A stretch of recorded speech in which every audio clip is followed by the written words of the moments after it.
Pessoal, boa noite de novo aí.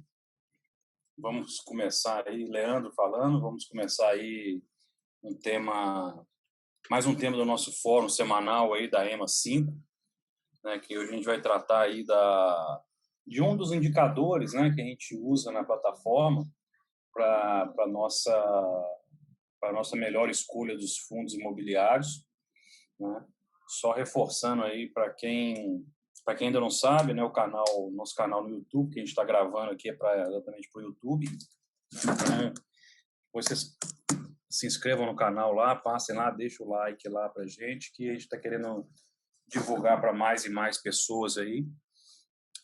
Para quem não pode estar conosco na segunda-feira à noite, tem a oportunidade de estar assistindo aí no YouTube. Para quem está assistindo aí a gravação no YouTube, deixa o like aí, deixa um comentário aí na página para a gente tirar dúvida, enfim, fazer uma interação, que é o que a gente imagina aí que possa ajudar aí o maior número de pessoas possível. Bom, valor patrimonial é o tema do fórum de hoje para a gente discutir aí, trocar uma ideia. A proposta do fórum não é, evidentemente, um monólogo, e sim uma discussão para a gente poder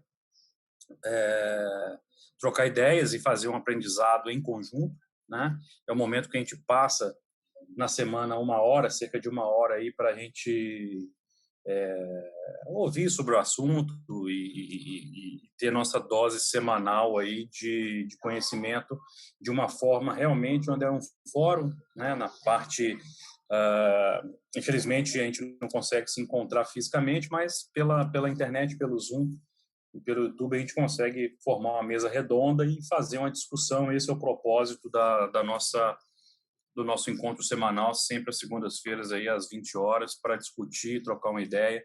E a gente vai fazer da mesma forma. Eu faço um conceito, né, bem teórico do tema, né, colocando partes bem teóricas para calçar um pouco mais a apresentação do Henry, que é uma parte mais prática, onde ele vai demonstrar na prática aí a questão do valor patrimonial, tá? Então, mas é bom a gente saber os conceitos antes, o que é ter uma ideia de conceito. A gente vai fazer um cálculo simples e genérico, né, naquela parte genérica da matemática, onde é que a gente tem as formas literárias, né, as fórmulas literárias, alguns exemplos, algumas análises, e depois o Henry vem com a parte prática, que é a parte mais legal aí do momento aí, porque enriquece muito nosso grau de conhecimento aí, tá?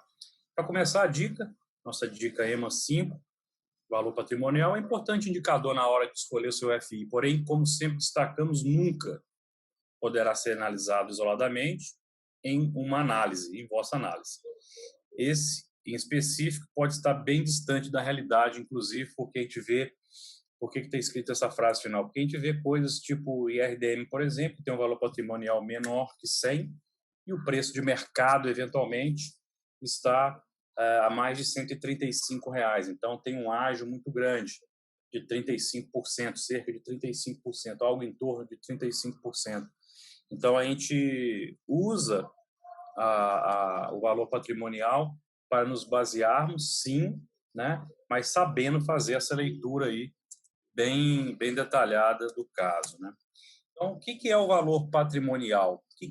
A gente fala valor patrimonial, é quanto o fundo tem e tal, mas o que realmente, como é que forma esse valor, né? É, é, ele leva em conta, no caso dos fundos de tijolo, coisa que eu vou tentar exemplificar mais, para ficar mais fácil a visualização. Porém, é claro que vale para um fundo de papel, mas como o objetivo aqui é fazer vocês entenderem o conceito da coisa, vamos sempre pensar nos ativos de tijolo, que é um pouco mais fácil de se entender, né?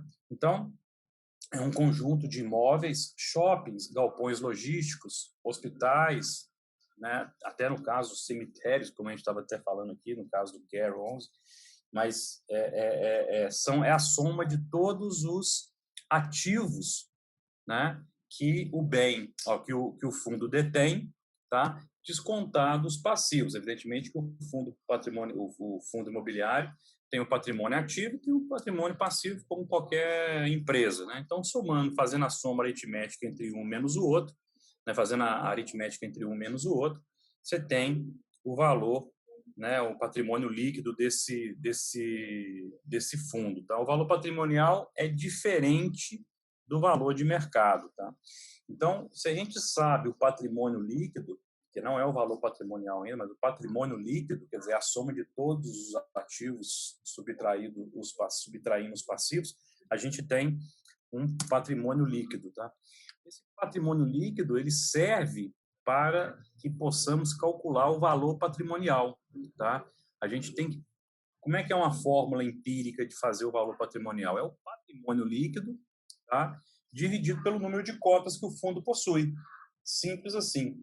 Então, se tem um patrimônio líquido de, sei lá, 100, o número de cotas é 10, o valor patrimonial é 100 dividido por 10, que é 10. Né? Então, é simples, a aritmética é simples assim. Evidentemente, eu joguei na base 10 para criar uma facilidade de visualização, mas nós estamos falando de patrimônios líquidos, né, de bilhões, né? No caso, tem fundo com valor com patrimônio líquido de 5 bilhões, né? E aí a gente tem um valor patrimonial da cota, né? Se você dividir pelo número de cotas, evidentemente que você vai ter por cota. Então, é o valor patrimonial por cota. Então, o valor patrimonial do fundo é a soma de tudo que ele tem, que a gente chama de patrimônio líquido também, e o valor patrimonial da cota é só pegar esse patrimônio líquido e dividir pelo número de cotas. Parece besta, mas as pessoas não ligam o fato isso ainda, né? A gente não tinha, tem muitas pessoas que quando vê isso, realmente isso aí não tinha pensado nisso, né? Eu garanto que algumas aí, né, vocês estão escutando aí, realmente é fácil mesmo. E é fácil mesmo, não tem jeito, né? Em geral, os bons fundos, né, não os bons fundos no sentido de ser um fundo bom, mas os bons fundos têm aí um VP menor que o valor de mercado. Por que isso? Né? Não havia de regra, tá? Isso não é uma regra, mas é em geral, por isso está escrito em geral. Você está de novo o IRDM, que no meu conceito pessoal é um bom fundo, ele descola o valor de mercado bem maior que o valor patrimonial. Né? Evidentemente que existem, no caso desse que eu falei, o RDM, alguma coisa bem, vamos dizer assim, descolada, mas se você pegar lá e ver lá o VISC, o VILG, são sempre valor patrimonial, né? Entre ágio e deságio, eles estão sempre no ágio. Ele tem um valor patrimonial maior que 1, né? Então, tem uma relação menor que 1, uma maior que 1, desculpe, então ele fica 1,07, 1,10, 1,15, 1,18. Então, em geral, é isso. Agora, temos os fundos de shopping, que a gente sabe analisar, que são excelentes fundos, né? Também existem excelentes fundos, e ainda não saiu da lama por conta da pandemia sanitária que a gente está passando.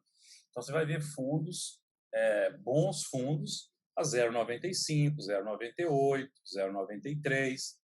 E aí, se você for um investidor que está pensando em longo prazo, eventualmente, você pode concluir, através de algumas objetivos que você tem na cabeça, né, objetivos que você tem no seu plano de investimento, que isso seria uma oportunidade, né, não um mico. Então, algumas pessoas encaram isso aí como sendo, o shopping daqui a 10 anos, daqui a 5 anos, daqui a 7 anos, daqui a 3 anos, sei lá quantos anos vai gastar, pode ser que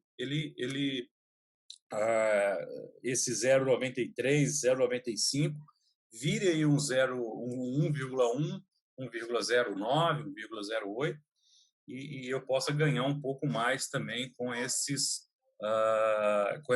valorização de cota, né? Então, o valor patrimonial ele em geral pode ser que esteja menor que o valor de mercado. E até um bom sinal que o valor de mercado esteja um pouco maior, que sinaliza o quê? O mercado está sinalizando que, você vale mais, filho. Você está sendo mais desejado do que isso. Então, de novo, aquela dica lá na primeira página, nunca escolha um fundo por um indicador, né? E o valor patrimonial serve para você se proteger né? Eu uso isso para me proteger. Na hora que a plataforma se expande aí na tela, eu sempre filtro ali fundos que têm um patrimônio, um valor patrimonial alto, né? Então, eu descarto aí alguns valores patrimoniais baixos, né? Evidentemente que não uso só para escolher através de um indicador, mas sim faz parte dos indicadores, e um dos indicadores que a gente chama de indicador macro, que é realmente eliminatório, né? Então, é um item muito importante, porque dá uma segurança para o investidor, né? Ter fundos com patrimônio alto, né? Se eu posso escolher, se eu tenho a capacidade, se eu tenho a probabilidade, se eu tenho a possibilidade, desculpa a palavra, é possibilidade. Se eu tenho a possibilidade de escolher alguma coisa que me dê uma, uma solidez, uma segurança maior, por que eu vou arriscar? Arriscar, como eu sempre falo, é em outros sites, né? Não é na bolsa, né? É no sportingbetting.com. Lá você arrisca, você aposta, enfim. Aqui não, você tem que trabalhar com a segurança. E aí você fala assim, pô, arriscar é uma coisa diferente de errar, né? Então, eventualmente, putz, qual investidor que nunca errou, né? Nas interpretações, mas não foi com o intuito de aposta, certamente que não. Ele encarou uma, uma situação que eventualmente não aconteceu, né? Então, se o cara vai falando assim, eu vou apostar nesse cara, putz, não aposta, cara. De verdade, você pode até acreditar naquele fundamento e aquele fundamento não ser o melhor, e isso a gente vai ver no futuro, né? Pode ser que você tenha convicção que aquele ali vai ser bom e realmente erre. Mas não fala, vou apostar, porque a aposta realmente é uma coisa no escuro, né? Que não é muito legal de se fazer com o dinheiro da gente, né? Isso que é a mensagem interessante. Bom, um dos exemplos aí, eu vou usar o HGLG, porque é um fundo extremamente conhecido, ele tem um número de cotas aí de 18.436.967 cotas no mercado, e o valor patrimonial 2.706.356.204 reais, né? É um pouquinho menor do que tem na conta do Henry até sexta-feira passada, mas o HGLG pode ser que chegue lá, né? O Henry tem quase 3.200.000, né? Acho que na última o Henry já passou de 3 bilhões o patrimônio do Henry. Eita, Mas danado. o HGLG vai chegar lá, hein? O HGLG tem fé que ele vai ultrapassar você, cara. Eu Ele abro está outra hoje nos subscrição. Aí eu faço outra subscrição.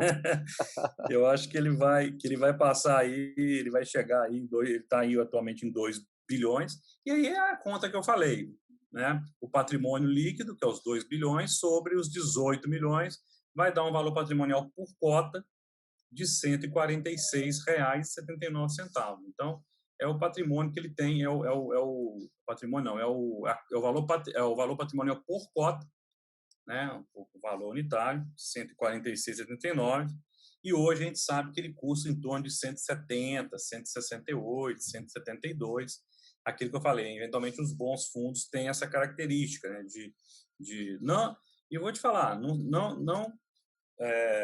não que eu goste do HGLG, tá? Mas, quer dizer, no fundo de logística existem, na minha concepção, alguns outros que possam ser, na minha classificação, podem remunerar melhor do que o HGLG dentro do site de logística, dentro do negócio de logística. Mas, indiscutivelmente, é um ativo que tem... É um fundo que tem vários ativos da melhor qualidade, isso é inegável, tá? Agora, se ele paga bem ou se ele paga mal, aí é outro departamento, mas é um fundo bom.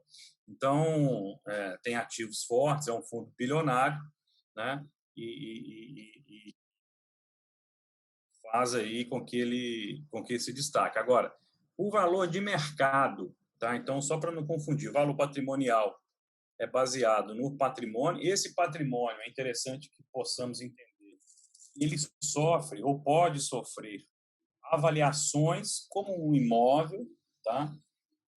Como um imóvel qualquer, e é isso que o fundo imobiliário tem, imóveis, né? Ele, no final, ele contrata lá, no final do ano, ele contrata lá uma empresa independente, fala assim, eu quero que você faça avaliação patrimonial para mim dos meus bens. E aí, uma empresa independente, com auditoria, fala, tá bom, vamos fazer. A gente avalia a área, avalia as melhorias, blá, blá, blá, blá, blá, blá, índice de conservação, né, o grau de conservação do imóvel, o que você fez de melhoria. E aí solta um relatório, faz imóvel, baseado na análise que a gente fez, a gente levou em conta isso, isso e isso, ele valorizou, está aí 3% mais valorizado do que a última, ou então o preço desse imóvel é tal, né, a última avaliação foi Y, a atual é X, e sofreu uma valorização de 2%, de 3%. Então, esse valor, nesse âmbito, ele aumenta aqui, e, evidentemente, aumenta aqui também, né, para acompanhar aí a coisa. Quando ele faz uma subscrição, isso que o Wayne falou aí, é interessante porque ele aumenta o número de cotas, tá? Então, ele solta aí 18 milhões, ele passa... a nova subscrição tem 10 milhões, ele passaria para quase 30 milhões de cotas, tá? Evidentemente que ele faz o cálculo para que o valor patrimonial por cota seja mantido. Então, é por isso que as subscrições, em geral, são bem próximos do valor patrimonial, para que possa aumentar o valor do patrimônio líquido na mesma proporção que o valor patrimonial por cota, tá? Acho que tem uma pergunta aqui no chat aqui. Esse mês está muito ruim, muita emissão. É verdade, esse mês tem bastante emissões aí, mas para quem está com uma programação de compra sem fazer a inserção de dinheiro, a gente consegue fazer compras, né? A gente consegue comprar sem injetar, né? A gente já falou sobre isso aqui, eventualmente que é uma terapia, né, para algumas pessoas, uma arte para outras, mas você consegue perfeitamente vender o que está valorizado e comprar o que está em subscrição. Isso é muito, muito comum. A gente vê aí muita gente fazendo, e não é incomum. Leandro, Sim? nesse ponto que o Anderson está comentando, a gente tem visto aí bastante processos de subscrição, mas já está começando a acontecer um fenômeno que está sendo difícil das subscrições captarem 100% Verdade, dos verdade, valores, verdade, né? verdade. Então, isso já é um outro Já é um termômetro sinal, de né? mercado também, tá, Anderson? Porque chega uma hora que tudo na vida tem um limite, né? Então, a gente está vendo aí bastante processo de subscrição, um ou outro, inclusive até de grandes fundos, que não conseguiram captar na totalidade aí do processo, mesmo depois fazendo questão de sobras, questão de oferta pública. Então, isso também dá para fazer uma leitura aí do mercado, tá, Anderson? Que chega um momento que é natural parar-se um pouco com isso e o mercado secundário destravar, voltar a andar de uma forma um pouco mais tranquila, lateralizada e crescente, né? Sim. Mas realmente, para quem gosta de fundo e às vezes quer aumentar a exposição através do processo de subscrição, chega um momento que fica até difícil, né, Leandro? Sim. Por mais que consiga fazer aí as estratégias que a gente já demonstrou em outros fóruns, chega um momento que você tem que ficar na opção se vai entrar ou não. Tem um caso agora também do CPTS que está rolando, que o processo de subscrição está praticamente o mesmo valor que está sendo negociado no mercado secundário, né? Então, isso também é o tipo de coisa que acaba trazendo um pouco de dúvida sobre participação ou não, né? Mas é o que a gente Sim. sempre fala, subscrição é uma arte e a gente adora, né, Leandro? Exatamente. Isso aí. Então, o valor de mercado, só para terminar aí, para a gente não invadir a live da Andréia também, parece que é 9 horas, mercado, o valor de mercado também. Aí, o inverso, a gente faz a conta semelhante, pega o número de cotas e multiplica pelo valor de mercado. Cada dia tem um valor de mercado, cada hora tem um valor de mercado. Sim, por isso que, eventualmente, você fala que a Petrobras desvalorizou 5 bilhões de reais. É isso, a cota da Petrobras caiu por uma medida do governo, por exemplo, por uma frase que o ditador chinês falou lá, ou o Donald Trump falou aqui na América, nem sei se é Donald Trump mais, agora acho que é Bill Gates, né? Sei lá que porra é o presidente dos Oh, Estados meu Unidos. Deus do céu, Leandro, é o Biden, pô. É o Biden, Biden. exatamente. Então, se o Biden não fala porra nenhuma, né, meu? O Biden não vai falar besteira, meu. Mas se algum idiota aí falar alguma coisa, as ações podem despencar e aí o valor de mercado daquela, é, é, é, daquela empresa, provavelmente dito, também despenca, e é por isso, porque o valor de mercado é calculado por número de cotas, no caso a Petrobras, número de ações, vezes o valor do mercado. Se esse valor do mercado despenca, né, o valor da empresa despenca junto. E, evidentemente, que isso depois recupera-se, porque o valor de mercado ele é volátil, né? A renda variável tem isso aí.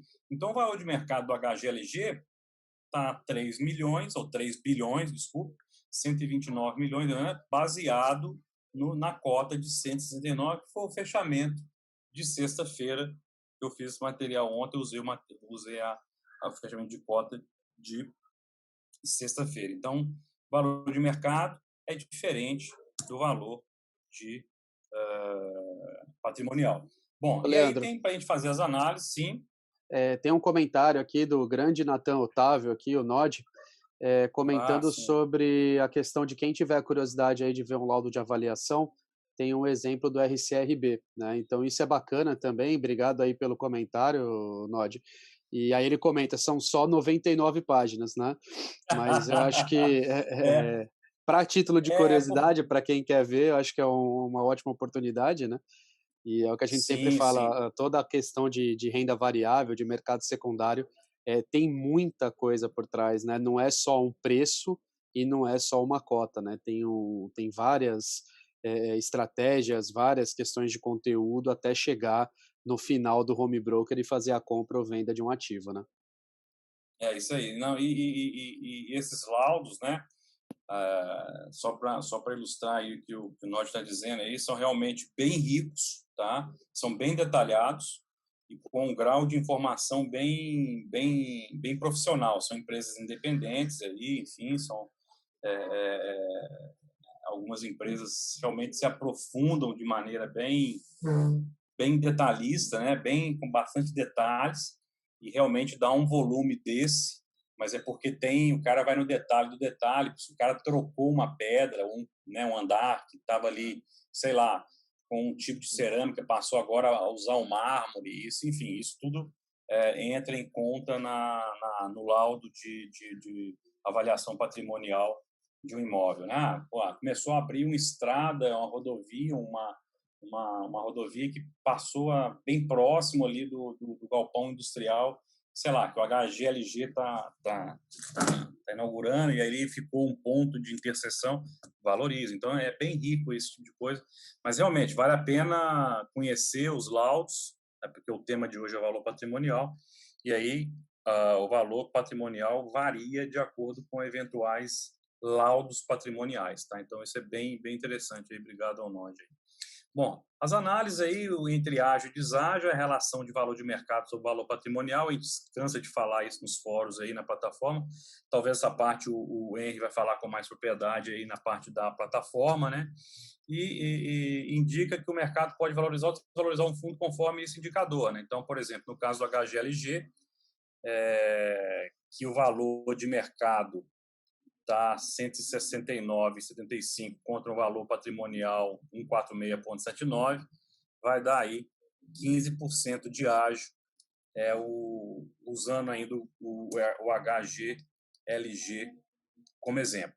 Valor justo, que vamos dizer assim, entra aí um pouco na parte do valor. A gente falou de valor de mercado, valor patrimonial, vamos falar um pouquinho do valor justo, que tudo isso é diferente de precificação, tá? Tudo isso é diferente de como precificar um fundo, que é o que a gente sempre bate aqui quando a gente tem um tema precificação. Então, valor de mercado é uma coisa, valor patrimonial é outra e preço é outra diferente, tá? Então, pode ser que a gente tenha um ótimo indicador entre o valor de mercado e o valor patrimonial, mas o preço da cota esteja alto, ou o preço da cota esteja bom, tá?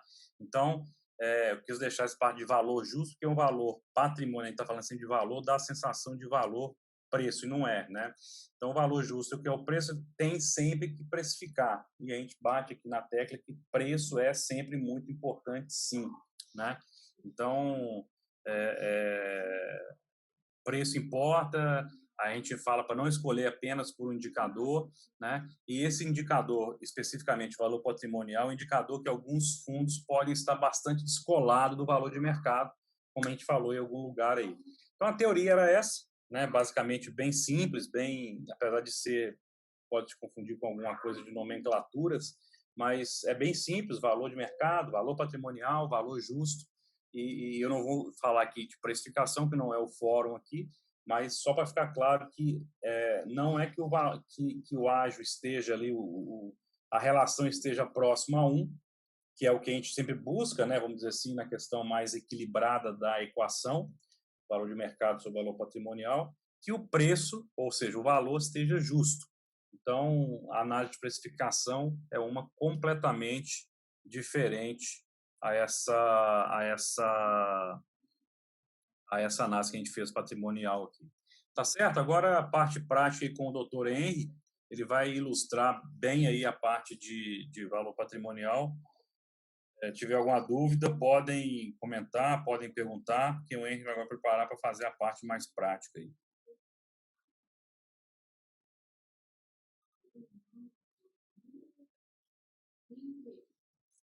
Ok, então eu vou parar aqui a compartilhamento. Já estamos vendo a sua tela aí. Já Já peguei. estamos vendo a sua tela aí. Show de bola. Tá, então vamos para a segunda parte agora do fórum, pessoal. Novamente agradecer aí pelo tempo de vocês. Uma segunda-feira aí de noite, está friozinho aqui na minha cidade, a gente falando aí de investimentos de fundos imobiliários. Isso é muito bacana, né? Depois também o conteúdo, como o mestre já falou, estamos com um canal no YouTube com bastante conteúdo lá também. Esses eventos estão sendo gravados e colocados lá também. Então a gente já convida vocês para fazer uma participação, olhar, deixar o like, se inscrever, como a gente agora virou youtuber também, né, Leandro? E contribuir aí para que esse material chegue cada vez a mais pessoas, né? E sempre nessa segunda parte a gente vai falar um pouco do tema, né, usando a plataforma da EMA5. Então, uma forma da gente conseguir trazer essa teoria para dentro de um ambiente no Excel que possibilite filtrações, né, ordenações e que ajude você aí do outro lado para tomar a melhor decisão para sua carteira, para sua família e para os seus desejos, né? Então, essa parte de patrimônio, ele está aqui. O zoom para vocês está bom, Leandro? Precisa aumentar? Tá ok aí? Consegue ver numa boa? Aqui tá ok, tá ótimo. Positivo. Então a gente tem aqui, né, na terceira coluna da plataforma, justamente essa parte dos patrimônios, né, na unidade de milhões, e a gente sempre faz aquele desafio, né? Vamos imaginar, como a gente falou aí, a questão de crises, a questão aí de dificuldades. Um fundo que tem um patrimônio grande, ele consegue ter uma robustez maior, né, uma resiliência maior num período de crise, e muitas vezes ele vai estar associado a uma diversificação maior, né, a uma exposição maior, apesar de você ter aqui na primeira linha o ABCP, que é um fundo bilionário e é um monoativo. Então é o que a gente sempre brinca, né? Nenhuma verdade na renda variável ela é 100% válida para todos os casos. Mas, de modo geral, quanto maior o patrimônio, normalmente maior a resiliência e a possibilidade de organização de finanças frente a dificuldades, principalmente num período de pandemia aí que a gente está passando, que é algo totalmente novo para gestores, cotistas e tudo mais. E aí, se a gente fizer uma seguinte reflexão, vamos pensar em fundos bilionários, né? Quais fundos vêm na cabeça de vocês? Eu tenho certeza que muito provavelmente vão aparecer aí XPLG, né? XPML, o BCFF, HFOF, né? Mas quando você começa a fazer esse exercício mental, normalmente para você conseguir isso, você vai chegar ali em 4, 5, 7 fundos aí na cabeça e aí vai começar a ter aquelas dúvidas, né? Poxa, será que é? Será que não é? Vai precisar acabar fazendo outros tipos de consulta, né? Então, aqui na parte de patrimônio, quando você vem aqui e pede para filtrar por número, né? Ao colocar é maior que 1000, você já vai ficar aqui na plataforma somente com os fundos bilionários. Então, isso daqui já faz com que você ganhe um leque de avaliação muito maior porque você tem dentro da sua sequência aqui dos 130 fundos que você escolheu, você vai ficar somente com os fundos que atendem ao critério que você definiu, né? Então isso ajuda bastante de você conseguir olhar fundos que têm essa questão de uma robustez maior, uma resiliência maior frente a esses cenários, né? Então, de uma forma também que o Excel possibilita, pessoal, muito bem pode vir aqui classificar do menor para o maior. Então, automaticamente vocês vão pegar aqui o fundo, o primeiro nessa seleção que tem mais de 1 bilhão de patrimônio, é o VRTA, né, nesse exemplo, e aí você vai descendo até o fundo maior aí que a gente tem, que está por volta de quase 5 bilhões, que é o Canip, né? Olha, quero ver isso de uma forma decrescente. É só pegar aqui, vir e pedir para fazer essa ordenação também, né? Então isso é uma coisa que ajuda bastante, principalmente para ver, né? Isso que pode ser um critério de definição aí para você, não às vezes do aporte, mas talvez de como começar a olhar. E outra coisa muito legal que consegue ser feito aqui é olhar isso através de setores, né? Então, poxa, dentro do setor de logística, vamos dar uma olhada. Vem aqui, seleciona a logística, dá um OK. Pode fazer o mesmo exercício de novo, né? Do maior para o menor. Então aqui vocês já vão olhar quem são os fundos dentro de logística, né, que possuem o maior patrimônio. Então, de uma forma ordenada, que isso daqui já aparece, e você pode fazer isso para qualquer outro setor, né? Ah, shoppings, vamos dar uma olhada. Então isso já faz com que você ganhe bastante tempo, né, e olhe aí a questão do patrimônio como um crivo de tomada de decisão ou de avaliação, né. Então isso daqui é para demonstrar essa questão de patrimônio, e é um fator que a gente usa bastante, né. Automaticamente, se você vier aqui pegar os de menor patrimônio, então vamos pegar aqui, pegar até os 300 milhões.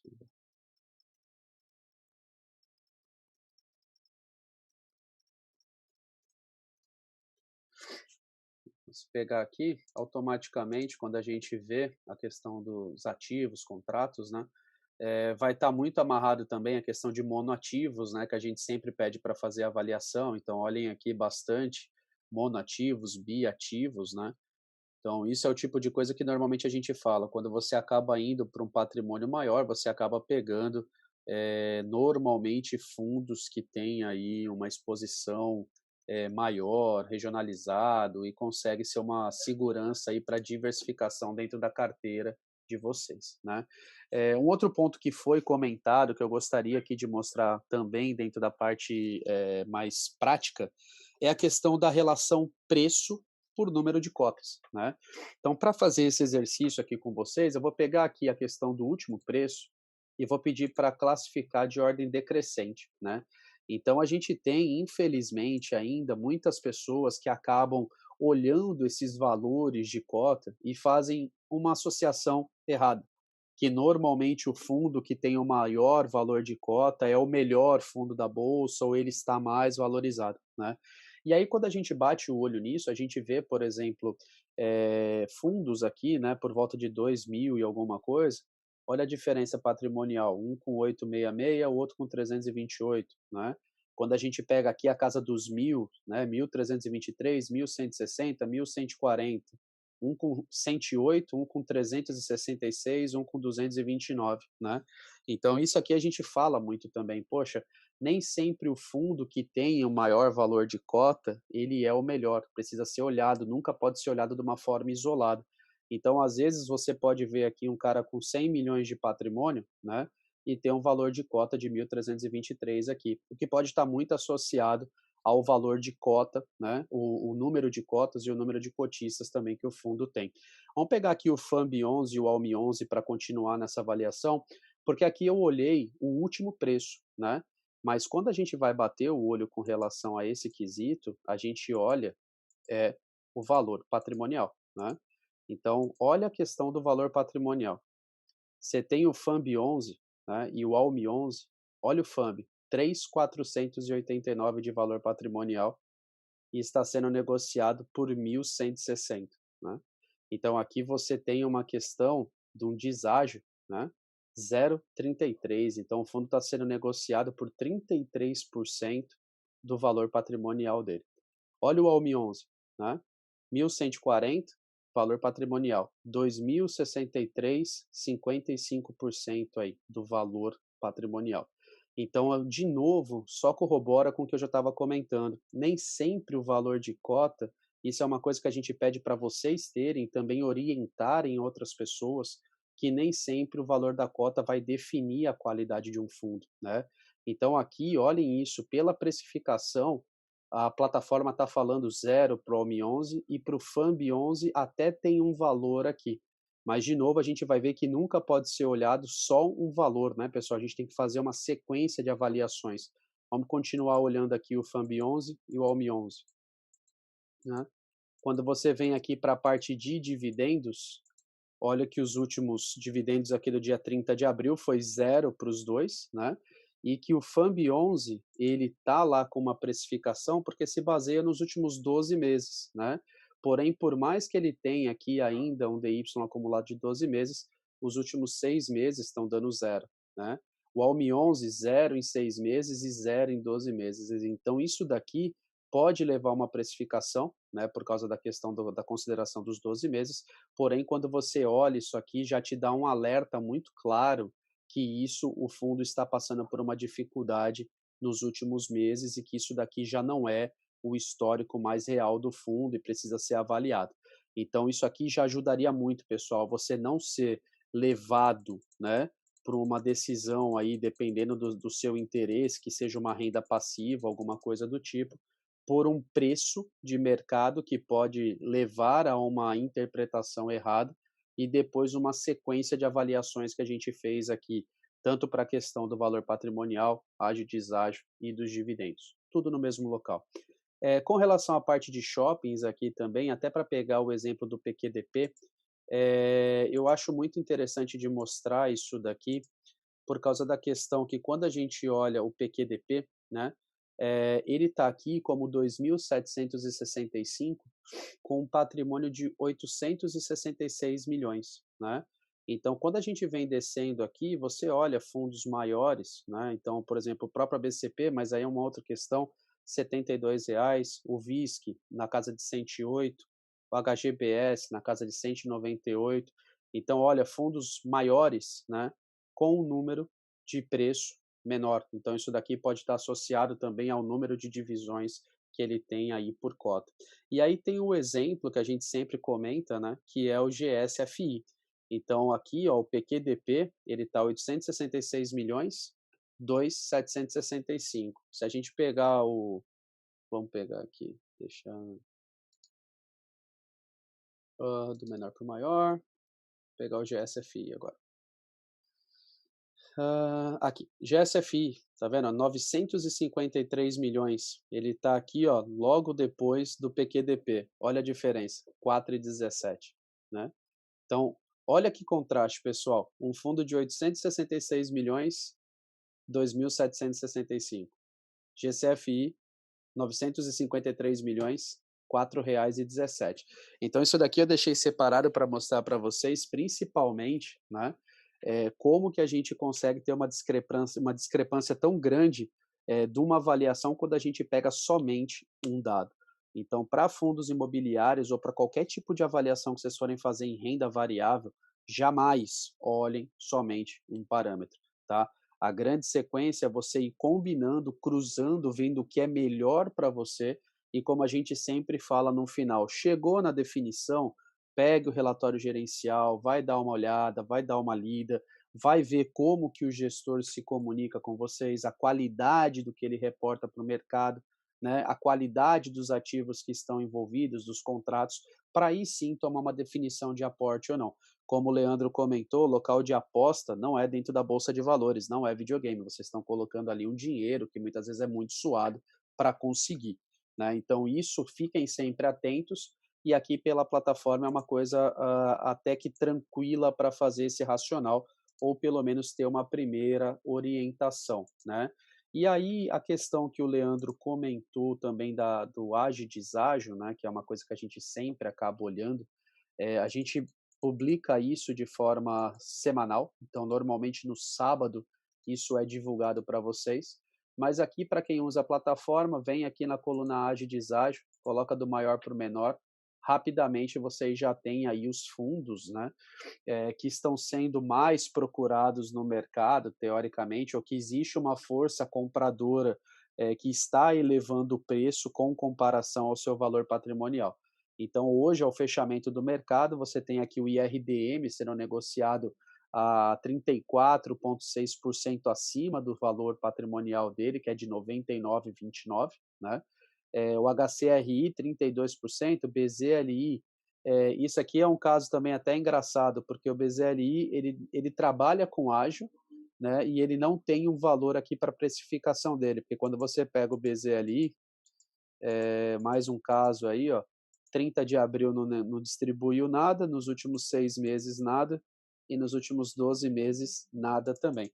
Porém, quando você olha o BZLI aqui, olhando o ágio e deságio, ele é nessa seleção aqui de 130 fundos, dentro do top 5 aqui é o terceiro lugar, né? Está sendo negociado com praticamente 28% aí de ágio, tá? Então, o RPR e o Habit, tá? Então isso daqui é uma relação legal para dar uma olhada. A gente nunca fala que o ágio ele é o suficiente para você tomar uma decisão de compra ou não, mas sempre fiquem ligeiros, porque a gente teve um caso recente agora de um fundo que bateu praticamente 60% de ágio, estava fazendo um processo de emissão aí com praticamente quase 399% de fator de proporção, e aí, ao mesmo tempo que chegou lá em cima, começou a ser negociada praticamente R$ 104, R$ 103, 105. Então, é o tipo de situação que a gente sempre fala, né? É a regra do travesseiro, né?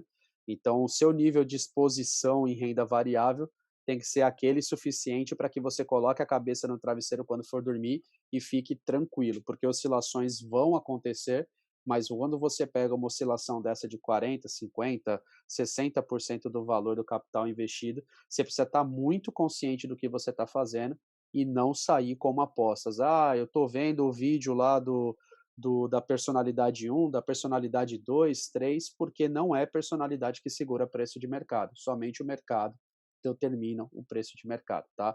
É a única relação entre compradores e vendedores. E aí, até para colocar também uma pimentinha na conversa, né? O Leandro falou sobre a questão que normalmente bons fundos eles acabam trabalhando aí na parte de ágil, né? E a gente está vendo um fenômeno agora com o setor de logística que está muito interessante para quem quer fazer estudos, verificar isso daí, né? Logística, quando a gente teve aí a questão da primeira onda no país, foi um contraponto, né? Então, enquanto todos os setores acusaram uma queda muito grande, principalmente os de tijolos, né, que ele faz parte, o setor de logística, que estava muito amarrado à questão do e-commerce, né, a vendas online, do jeito que bateu embaixo, retornou uma curva de crescimento e veio trazendo aí diversos fundos num ágio considerável, né? Processos de emissões foram feitos, processo de aquisições aconteceram com bastante frequência, e agora, durante essa segunda onda que nós ainda estamos, né, apesar de ver aí o número de vacinados aumentando, tudo, mas ainda a gente não conseguiu superar esse segundo bloco aí da pandemia, a gente está encontrando fundos de logística com patrimônios muito grandes. Quando a gente olha aqui a questão de ágio e deságio, o mestre falou aí do HGLG, né? Fechando com 15,5, mas a gente começa a ver uma relação aqui, ó, que vale a pena dar uma olhada, né? Então, VILG, um gigante, 2% de ágio. BRCO, ligeiramente abaixo do valor patrimonial. HSLG, praticamente no valor patrimonial. BTLG está passando por processo de subscrição agora também, deu uma reduzida, mas ele também está aqui com 10%, então os dois aqui estão se segurando, né? Mas você pega um LVBI, está sendo negociado praticamente 3% abaixo, GRC 4% abaixo, SDIO 8% abaixo, né?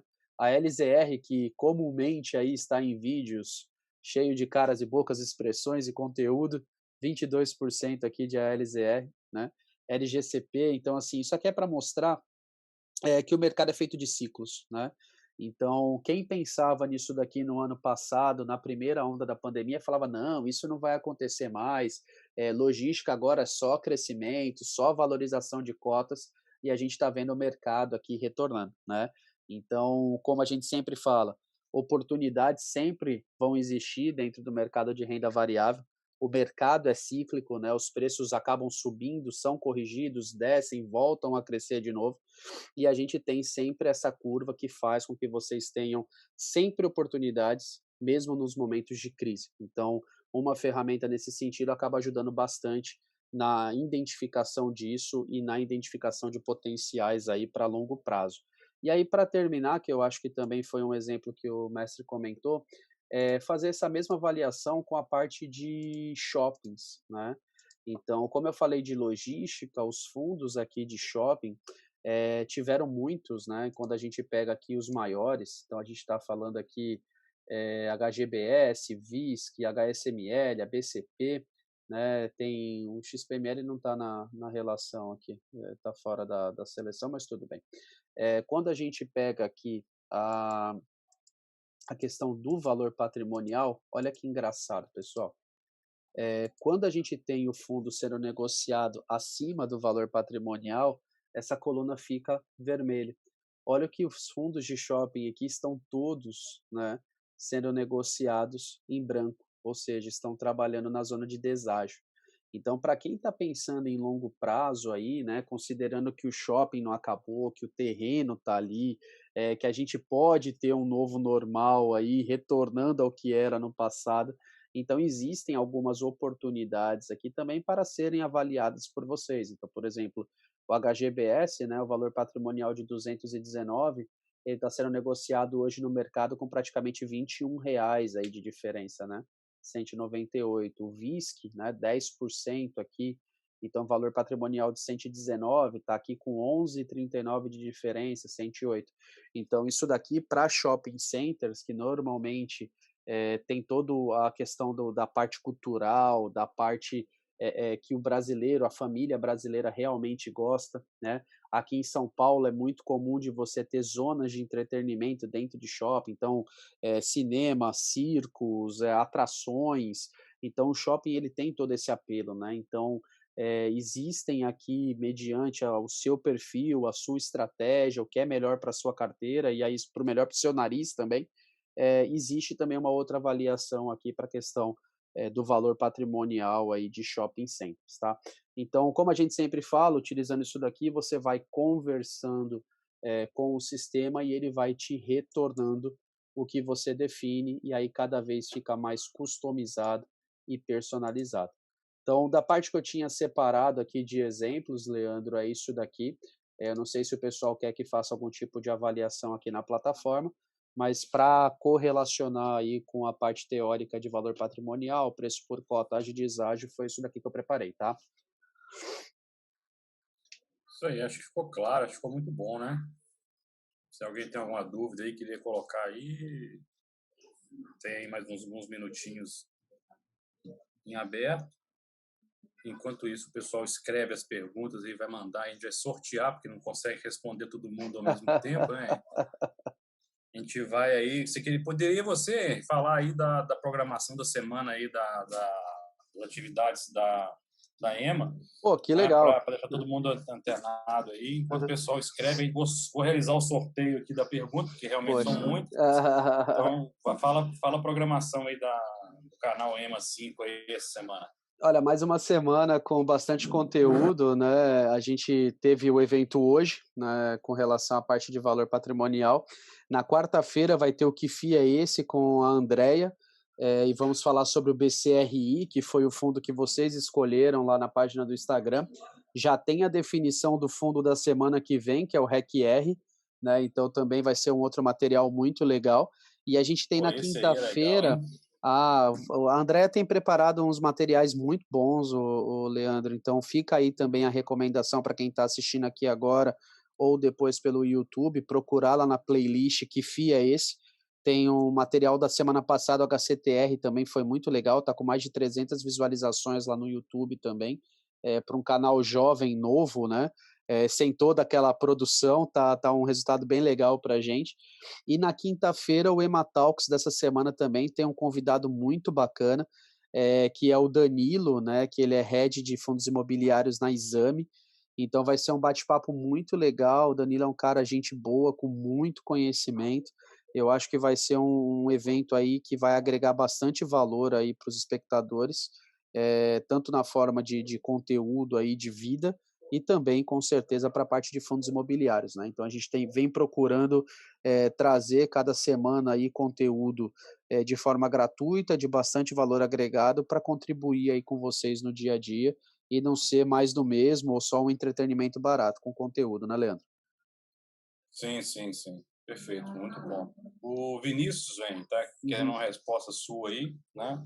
Se é melhor diversificar, no caso de fundos de shopping que ele colocou aqui, em Uhum. regiões do Brasil, ou se é vantagem variar, diversificar em classes, né? Então, por exemplo, shoppings de alto luxo, médio luxo, ou atacados, né? Lojas de varejo, ou vai fazer essa variação de classe social, ou se é melhor fazer uma variação geográfica a nível Brasil, com shoppings em todas as regiões do país. O que você acha? Uhum. Olha, eu vou falar que até o movimento que a gente está passando hoje deixa a resposta um pouco tendenciosa, né? Diversificar sempre é muito bom, né? Então, dentro de uma carteira de shopping, se você for falar, olha, Henry, eu não, a questão da pandemia, para mim, eu acredito que é um evento que vai passar tudo, eu vou responder para você.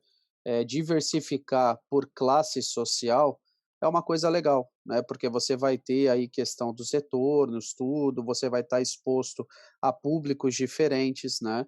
A regiões diferentes, então regiões mais nobres e também regiões um pouco mais afastadas, que também vão ter outro tipo de comércio, de varejistas ali funcionando. Agora, para a questão do que a gente está vivendo hoje, né, a questão dos monoativos, por exemplo, que está aqui na nossa frente de novo, o ABCP, né, é um patrimônio bilionário, fica numa região muito bacana ali do ABC Paulista, é um shopping que tem um fluxo de pessoas, ou tinha um fluxo de pessoas incrível, muita gente, um formigueiro ali de pessoas. E aí vem uma determinação do governo do estado e pede para fechar, né, o estabelecimento. Então, quando você tem aí a questão de um único ativo, por mais que ele seja um patrimônio bilionário, uma decisão dessa sanitária, uma decisão dessa de um governo, ele vai acabar fechando a tua única entrada de renda, né? Então, automaticamente, os inquilinos ali vão sofrer, os lojistas vão sofrer, e muitas vezes o fundo vai ter uma dificuldade maior de retornar uma distribuição ou retornar a um perfil normal. E isso não foi padrão só de monoativos em São Paulo, mas dentro dos bilionários aí de shoppings, você tem fundos que estão mais expostos em São Paulo, né? Então, automaticamente, uma decisão estadual acabou impactando fundos que tinham maior quantidade de ativos de uma maneira maior, né, e mais agressiva do que outros que tinham exposição em Nordeste, né? Hoje eu estava falando com o pessoal da Paraíba, que teve o evento lá com a escola, né? Acho que até a Thalita está aí. E a gente estava conversando sobre exatamente a parte de shoppings. Então, no Nordeste tem o Shopping Maceió, né? Tem o Shopping Tacaruna, que é em Pernambuco. Você ia lá no Shopping Tacaruna, Leandro, quando você estava lá em Pernambuco? Não, eu Só no Tacaruna, Shopping Center eu, Recife, né?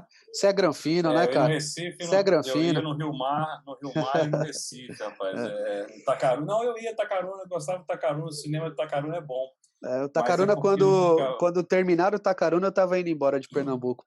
Mas só para finalizar, É, então, quando você tem esse nível de exposição, né, o MMM, né, então multiativos, multi-inquilinos e multi-regionalizados, né, ou multi-estados, você acaba estando mais protegido.